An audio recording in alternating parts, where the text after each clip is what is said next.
What is going on, y'all? Robert Sykes, KetoSavage.com, and today I've got my wife back on the line, back here in person for a follow-up round 2 podcast on the pregnancy. This one's all about the first trimester.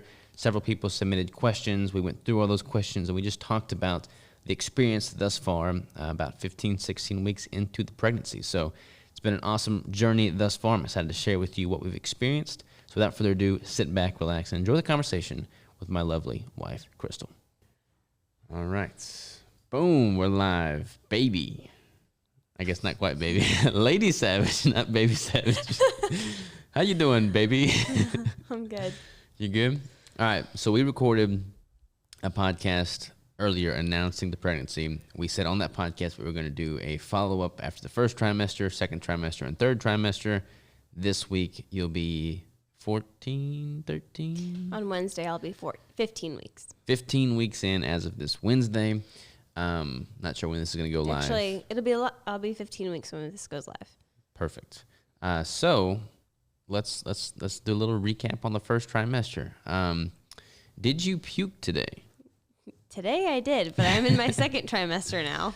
Yeah, which is kind of weird. You haven't been throwing up much, Yeah. but you did today. Yep, it was random. Well, we got several questions in.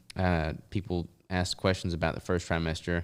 Do you want to just tackle those first, or you want to kind of like do a little overview recap right now? Let's just talk a little bit, and then we'll go over those. All right. So congratulations, you're into your second trimester now. Thanks. It was feeling a little rocky there for a bit. Yeah, I had a few rough weeks. I think the worst weeks were 16 to 11. Wait, you mean 6 to 11? Say 16. Where is my brain? I don't know. Where am Pregnancy brain in full effect here. Week 6 to 11. Yeah, I think those were the worst weeks. And honestly, it just felt like it was never going to end. But now that it's done, I'm like, wow, that didn't last very long.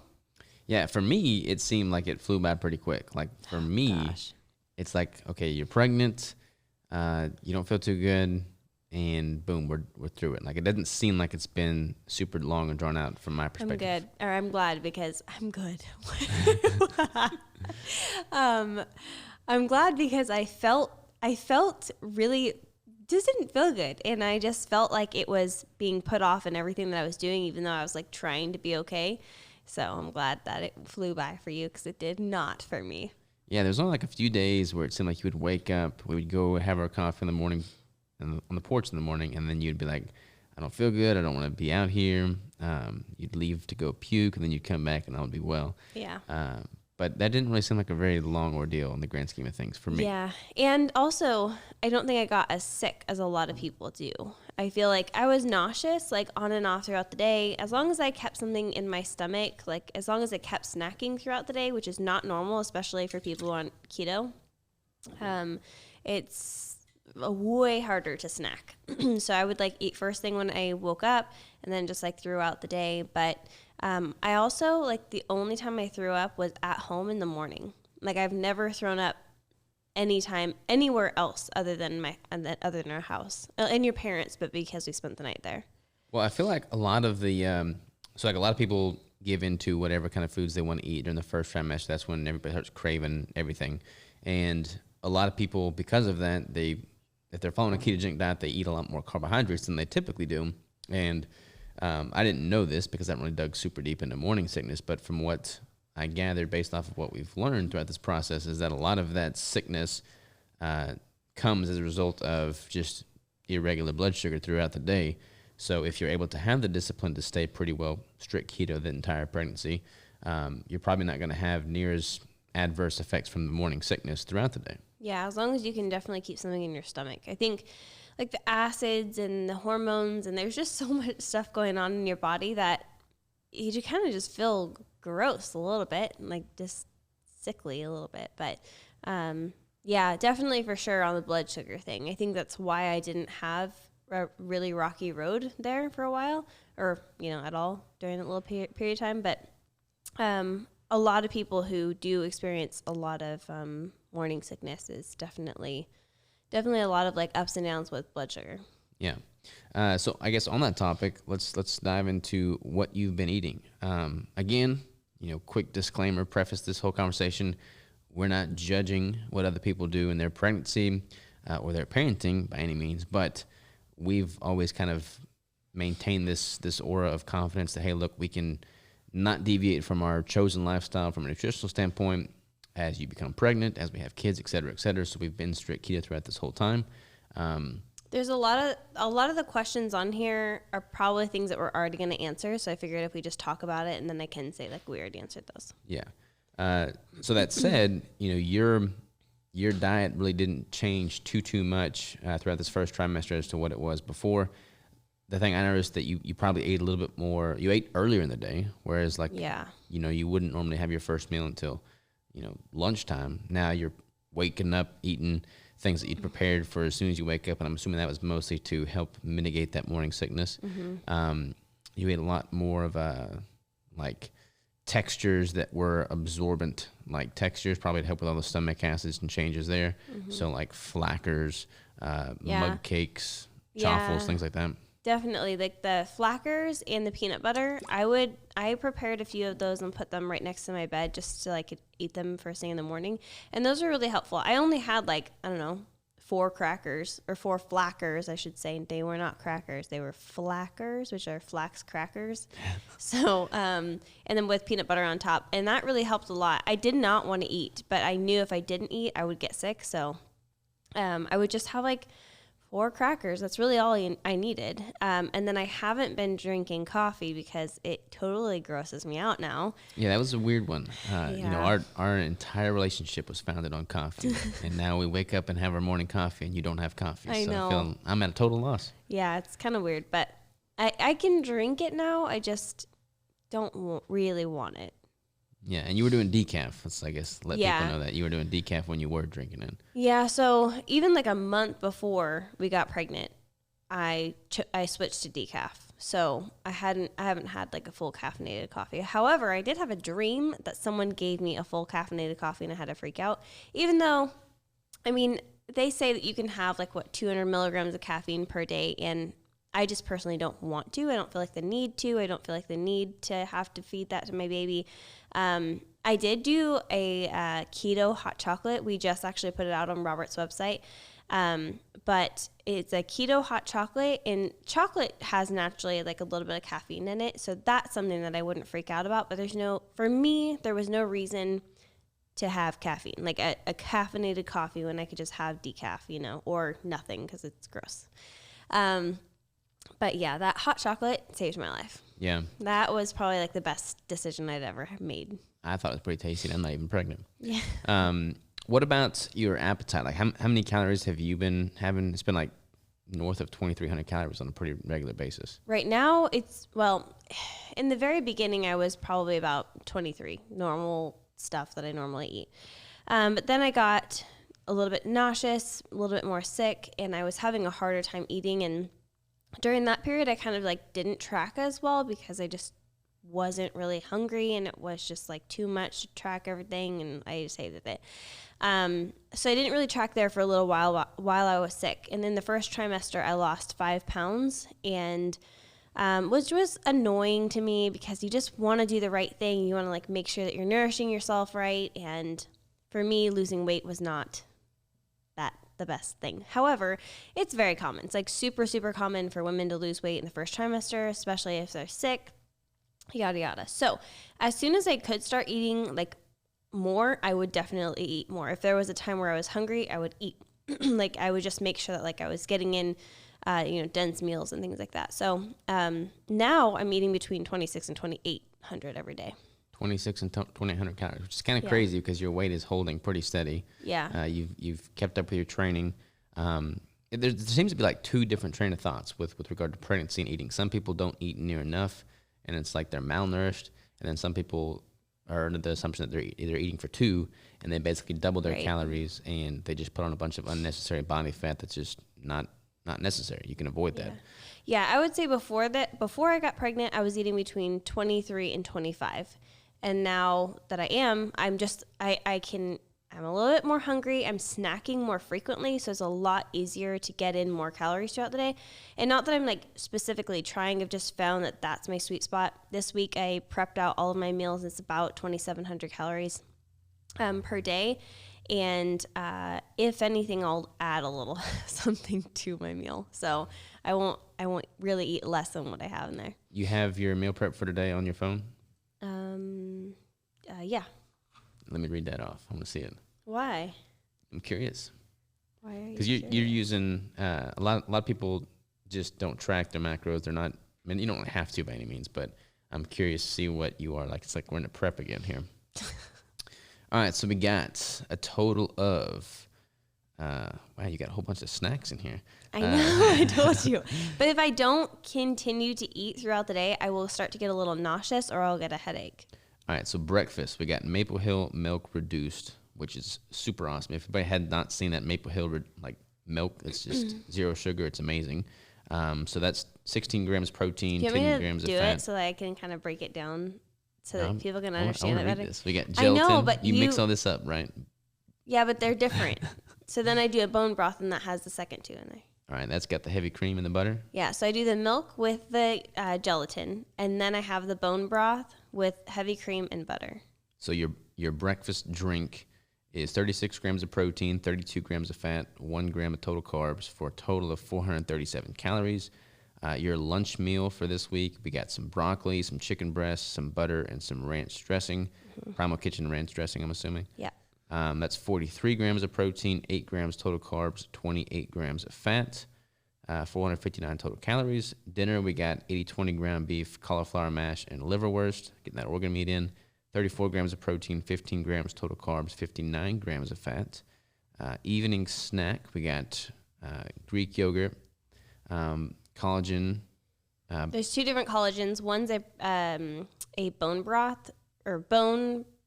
I don't know. It's chocolate, and that's why I like the taste of it. And the other one is the actual brand Collagen that protein. I like to have in there. So I also add that one in there. MCT oil and pecan pieces. Yeah, it's just pecans, scattered on there. So 41 grams of protein, 11 grams total carbs, 42 grams of fat.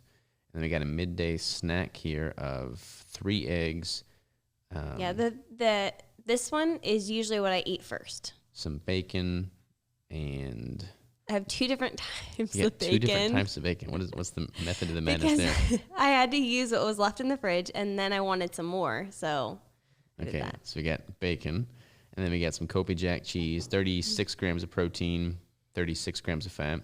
So for the day, we got a total caloric intake of 2,687, 197 grams of fat, 36 grams total carbs, and 191 grams of protein. So pretty much a 1-to-1 ratio. Pretty much. However, I would like to point out that I do have gelatin and collagen in there. So if I was, if you're only going to count that as, if you're not going to count that as protein, I'm still getting quite a bit of protein. It's still like 165 or so. So. And what's your current body weight? 138. 138. Your pre-pregnancy weight was 137? Yeah. So you're up a net gain of 1 pound. Yeah. So I lost 5 pounds, and then as soon as I started eating a little bit more, which is probably around week 11, I started gaining that weight back, and I've really just kind of stayed here. I've just been sitting And have you been waking up in the middle of the night, rushing into the pantry and sneaking in a bunch of carbs that I'm not aware of? We don't have carbs in our pantry. There was one time throughout the entire first trimester where you were like, I could understand how people could eat a bunch of carbs. Yeah, I wanted to talk about that because there was a period where it was like nothing sounded good. I didn't want to eat, but anything that did sound good was just bland carbs, like rice and beans or mashed potatoes, or I don't know. It was just bland carbs. It wasn't like anything sweet that I wanted. It was just like something bland. I don't know. I don't know what exactly it was, but I told Robert, I was like, I could understand why people would choose that, but is that a benefit to my baby and to my body? No. So I'm going to not choose that. You know what I mean? So like it's just very different in the mindset. If you don't care, then you're probably going to do it. If you do care about, the nutrients in the different foods and why you're eating this and that and the other, then you're probably not going to do it. How have I been as a husband first trimester? You were actually really good. I was surprised because you're kind of, Robert's like real like, be brutally honest, be mean. No, I don't know. I don't know how to explain it. He's very like cut and dry, like, toughen up. You're fine. Everything's good. You need to stop complaining. Da, da, da, da, da. Like, there is no excuses. There are no excuses. So, I was expecting him to be a little bit harder on me, but you're actually really nice. I feel like I'm pretty good at explaining things to you as well, like breaking it down like, hey, this is how I feel. I'm really not feeling well, but I'm aware that I don't feel well and I'm probably acting like a jerk. So just bear with me. I'll be over it in an hour. And then you're like, okay. I think I was very unsupportive only once. Yeah, one time. Yeah. And that was after like several days of like you just waking up in the morning when we had our coffee and you were just kind of moody. Yeah. I actually haven't been that moody. Like, I was a little bit surprised because people talk about like how your hormones are all over the place, and maybe that's once you like a little bit further in. But I haven't been that moody. I was just ill. Like, I just felt not good. You weren't moody like, wow, I'm tired of dealing with you. But it was like you were just super emotional to the point where like it wasn't mean or abrasive, but it was like nothing I could ever say or do would make you happy. And that always frustrates me because I, for whatever reason, feel like your happiness is my responsibility. So I like didn't like that you weren't happy. Not that you weren't, but it just seemed like that way to me. So after several days of you like, portraying yourself as unhappy, in my opinion, then we went out to eat at a Mexican restaurant, and I was just trying to have a date with you. Like, let's just go someplace out of our norm and get some food. And we pulled up to the restaurant, and you're like, nothing sounds good. I don't want to eat any of this stuff unless it's a bunch of rice and beans. And I don't want to eat rice and beans. And then we get in there, and they give us the menu, and I'm like, well, just get something that's going to be good for you. And he's like, none of this looks good. I've got aversions to meat right now. And I was just like, threw my hands up. I'm like, all you've ever been talking about is having a baby. Now we're getting to have a baby, and now you're not happy. So that was like the one time I just kind of, I guess, probably lost it a little bit. But yeah, and it was hard too because I do want the baby, but it was just like, I just don't feel well. Like, you don't get to see the baby. You don't get to feel the baby. You don't get to like do any of the fun stuff yet. You're just in this period of like, I just don't feel that great, And some people don't have any morning sickness or like any nausea or any headaches or any of that kind of stuff. And you're very blessed. But for those of us who have experienced it, and I feel like mine was way less than a lot of other people's, but that was a little rough. Yeah. And then for a while there, it's like you didn't feel bad, but then you almost craved feeling bad to give you some, confidence that there's a baby in there. Yeah, that was a weird time. I guess it was between like 11 and 13 weeks because we had not heard the baby's heartbeat yet. And that was really hard because it was like, I'm not as sick anymore. And I knew if I was sick that my body was doing the right things.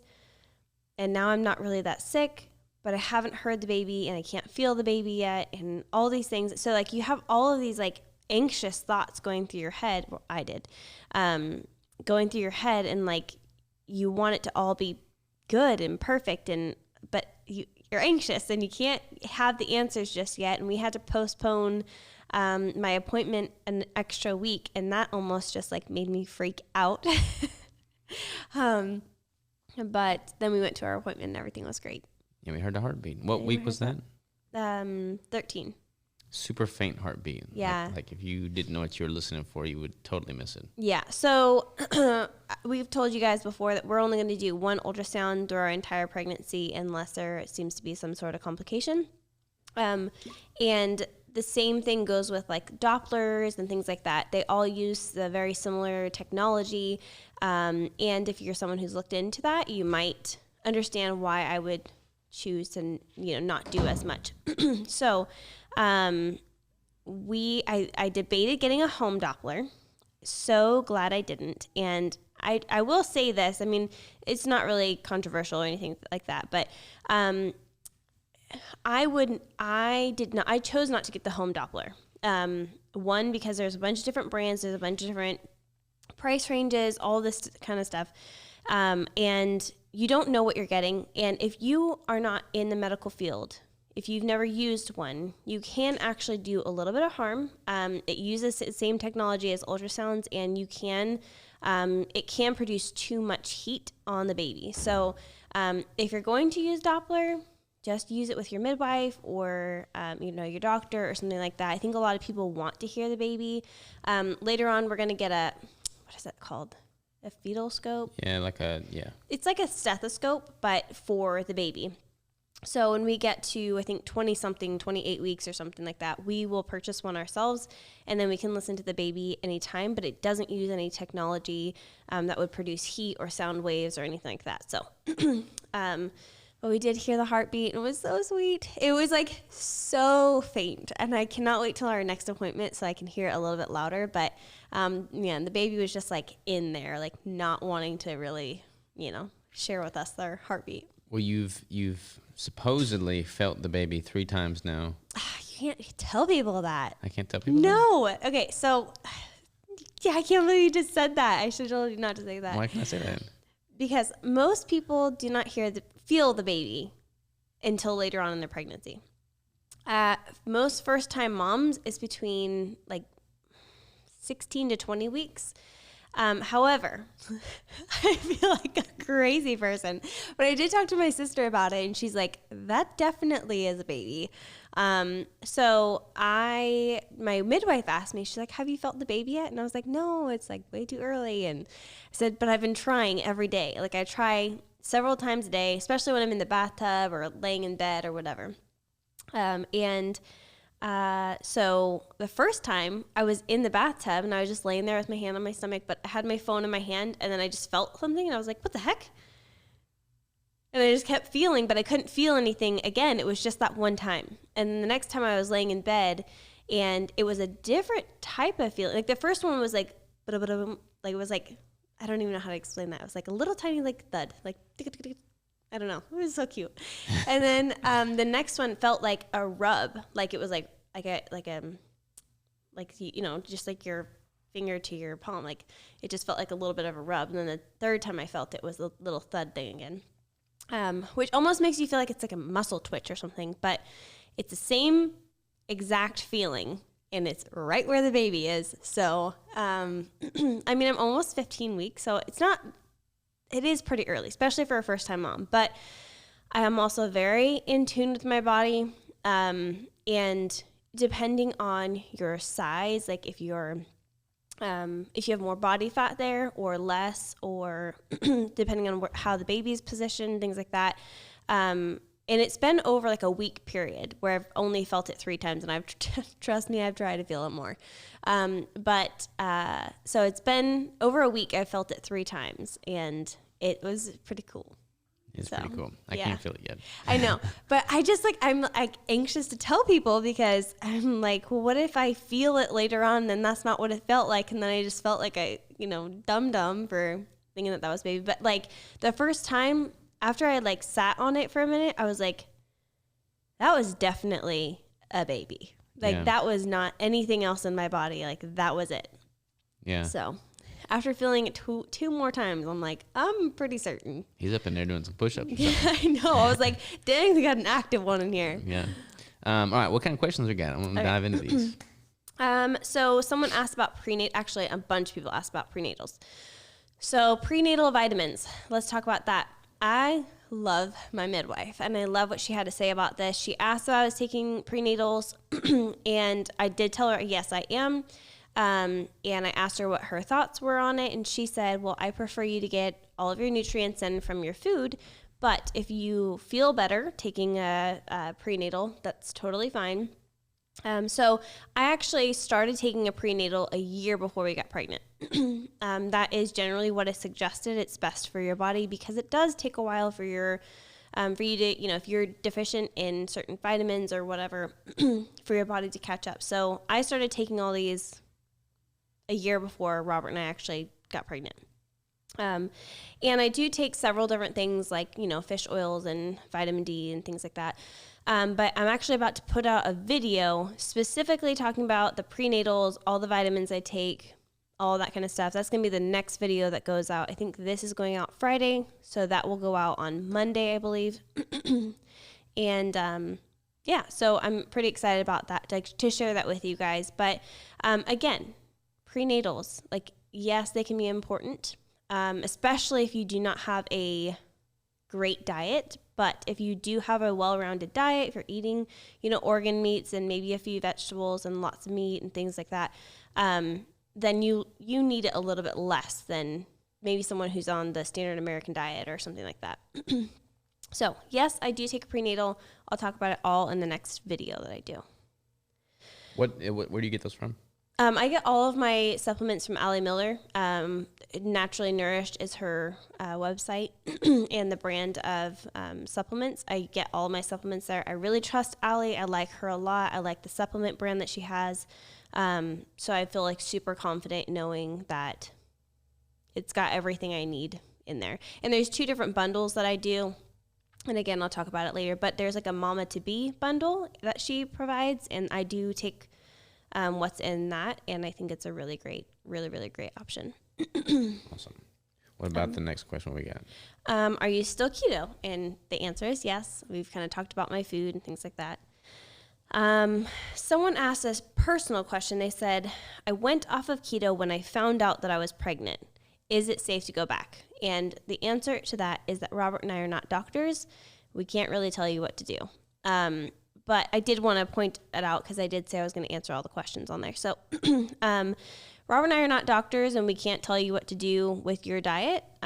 But I think anyone, like the main source of food that should be for anyone who's pregnant should be meat and vegetables. I think that should be your primary focus. And then whatever you choose to add to that is up to you, and your provider should be able to help you with all those things. My midwife, ideally meat with enough quality fat in it. Like, you don't want to just eat chicken breast the whole time. Right. And again, that's going to be a conversation with you and your provider, your midwife, your OBG, whoever you're using for helping you with pregnancy and your birth.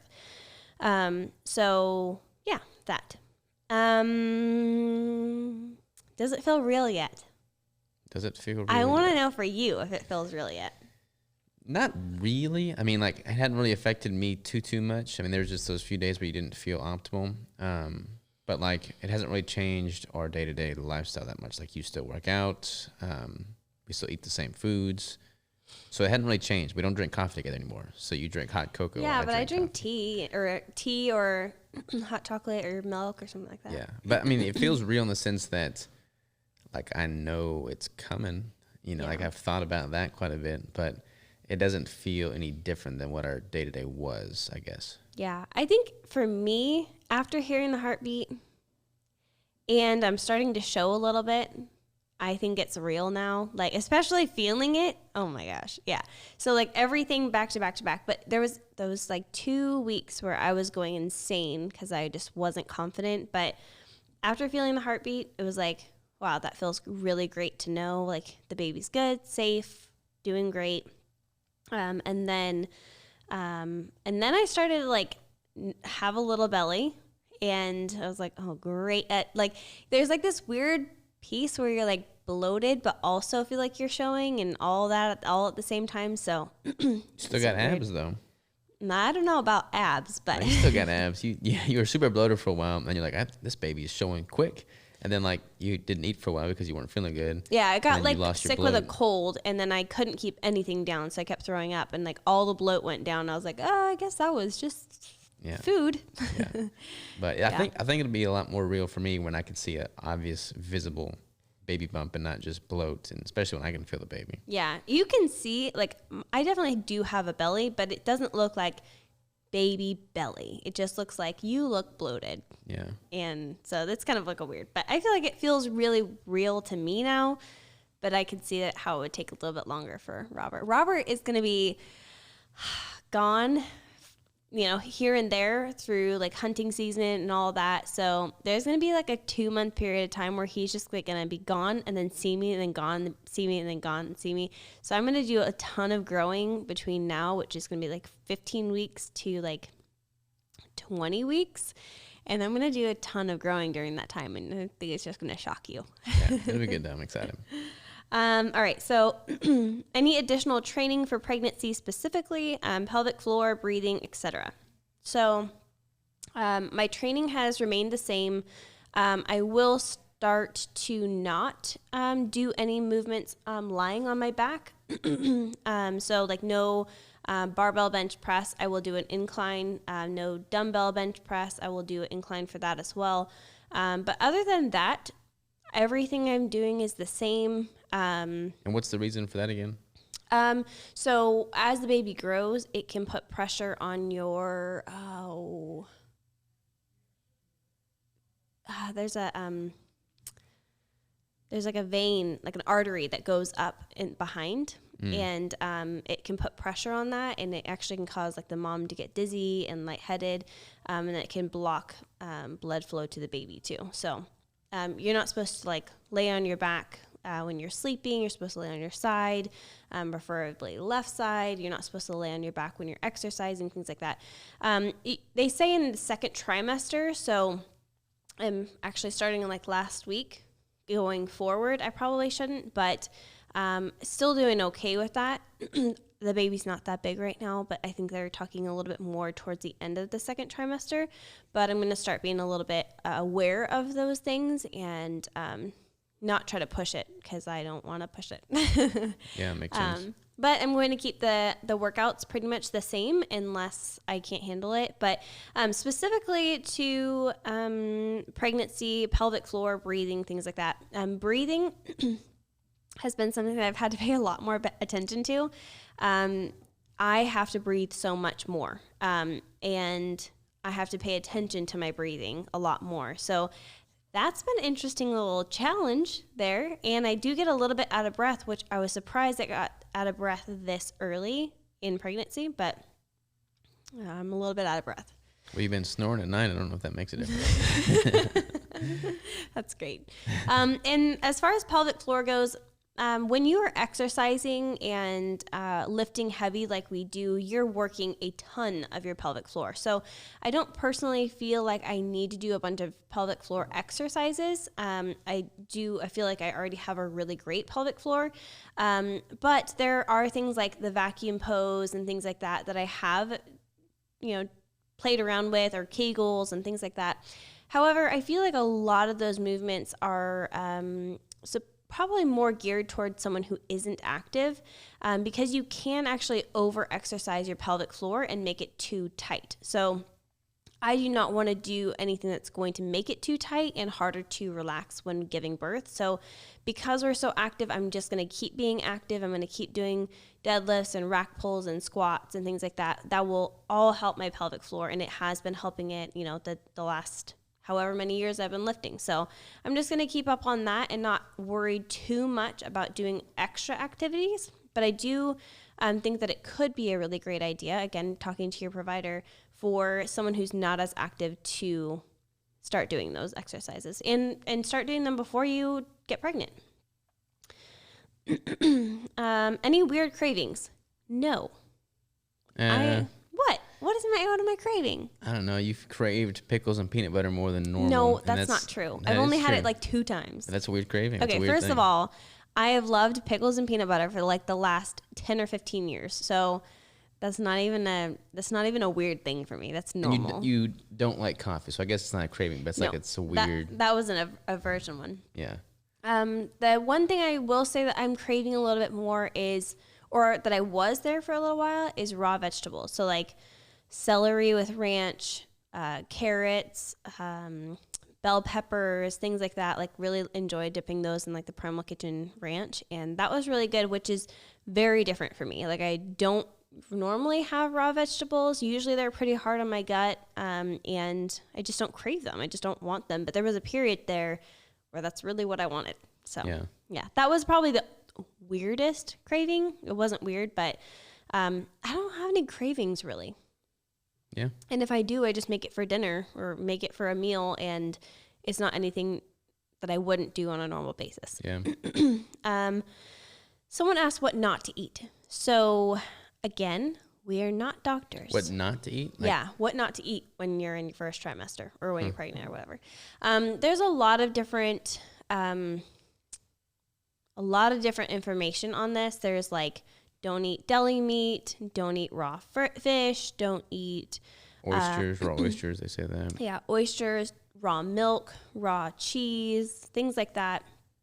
And honestly, I hate fish, so I don't ever eat that.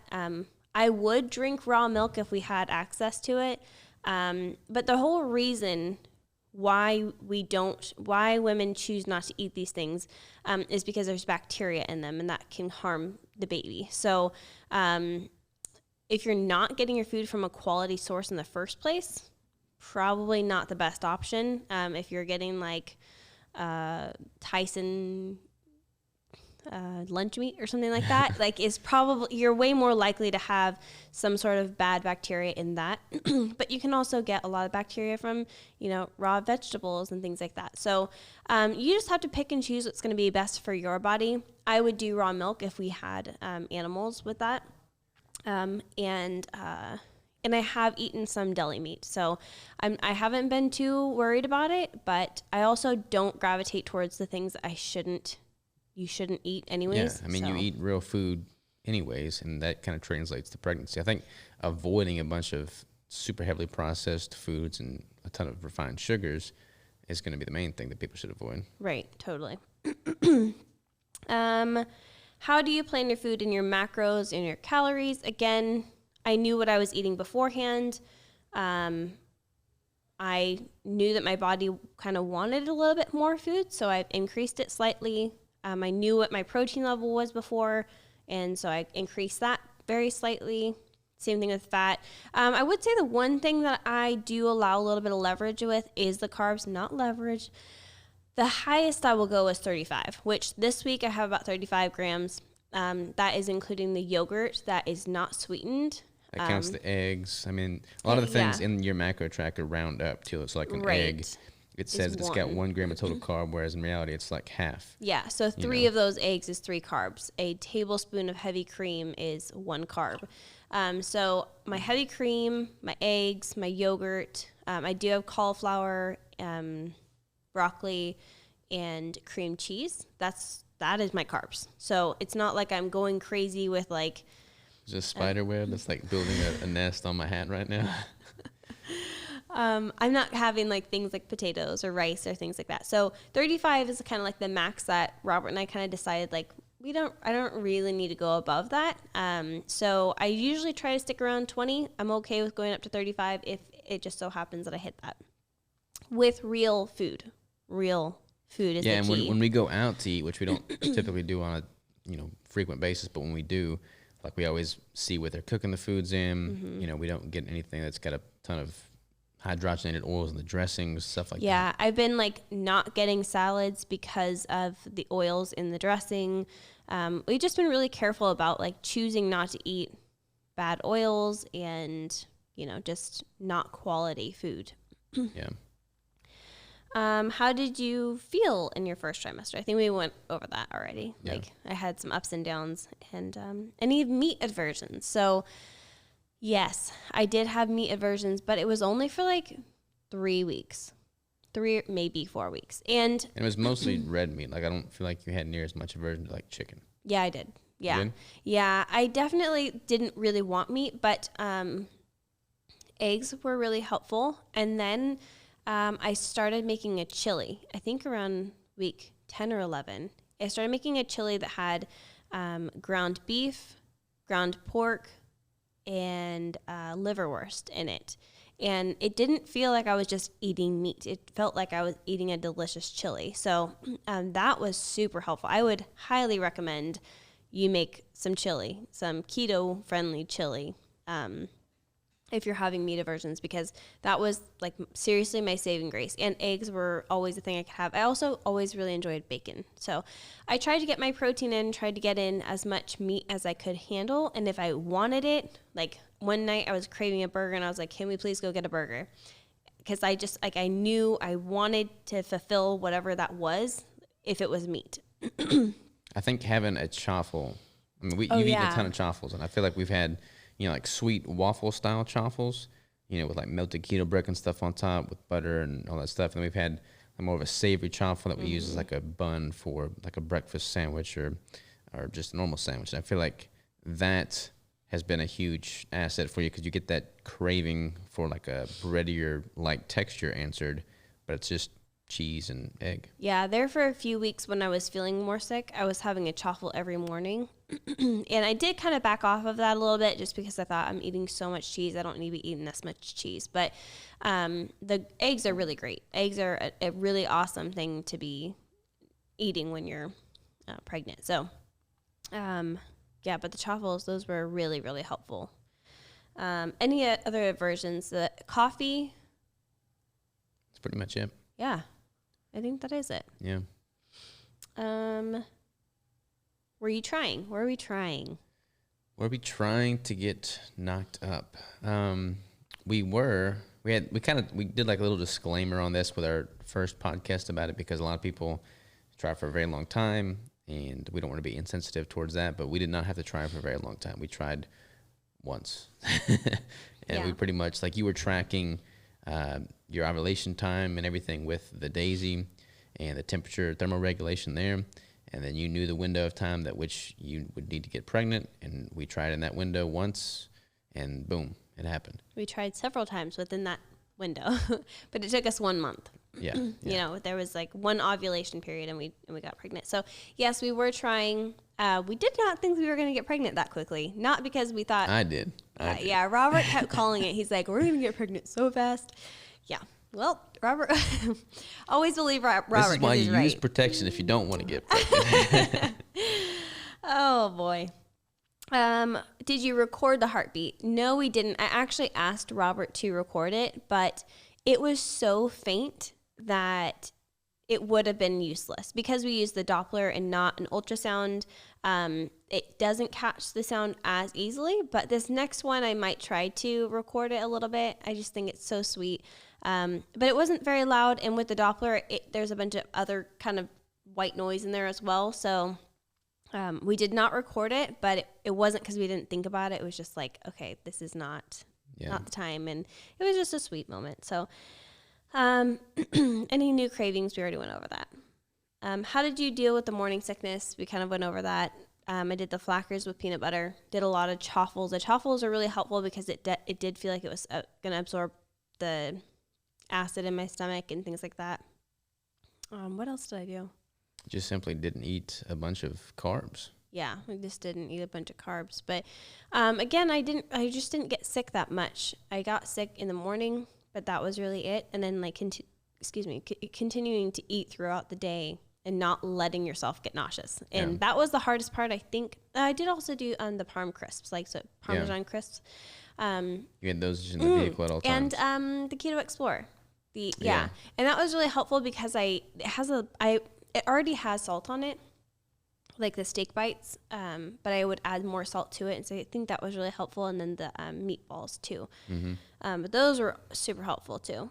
And then the Doppler, and then that was it. Yeah, that's been a pretty smooth sailing first trimester, I feel like. Yeah, smooth sailing. So what's the big things that come up in the second trimester? We'll do a whole nother second trimester video, but like what are we expected to experience? Second trimester is the most simple for most people. Your bellies are growing, and I have noticed that the ligaments right there, I don't remember what they're called, the round ligaments, they definitely hurt like when I sneeze and stuff, so I'm anxious to grow more and start to feel that a little bit more. So I think really just there's a bunch of growing. We will have our first ultrasound. My food might change a little bit, or like, cravings or whatever. Mood might change. I don't really know. I have no idea. Everyone's just like, the second trimester is just so beautiful and perfect and wonderful. And I'm like, great. Can we get there? We're there. I know. That's wonderful. And then the third trimester, I've heard, is like another, like a little bit tough just because things are starting to swell and not feel well, and you're just big, and yeah, there's just a lot going on getting ready for that thing to come out. So, well, I'm excited about it all. Yeah, we may find out the gender. Yeah. Because we're gonna do the one ultrasound. So if the baby's in the right position, we'll find out. If the baby's not in the right position, we won't find out. And we're gonna do that at week 20, and that'll be unveiled. Are we gonna unveil that with our next podcast? I don't know. We'll think about it. Yeah. You got to rush off to a dentist appointment right Yes, now, I do. so we got to cut this one a little short. But we're gonna do another one after the second trimester. So until then, where do people go to follow and find out more about you if they don't already know? Instagram, the.lady.savage, and I have ladysavage.com, and we have Team Savage on Facebook. So we are going to start putting a lot more of this stuff on the Live Savage Instagram, which was my backup Instagram. So I don't know when we'll start doing that, but soon, hopefully. Yeah, we kind of just got to get an idea of like how we want that to look. So yeah, but I love you, babe. Congrats on making it through first trimester. Woohoo! I'm excited to be making a baby with you. Me too. So it'll be good. It'll be good. All right, take care, y'all. Have a good one, and we'll see you next time.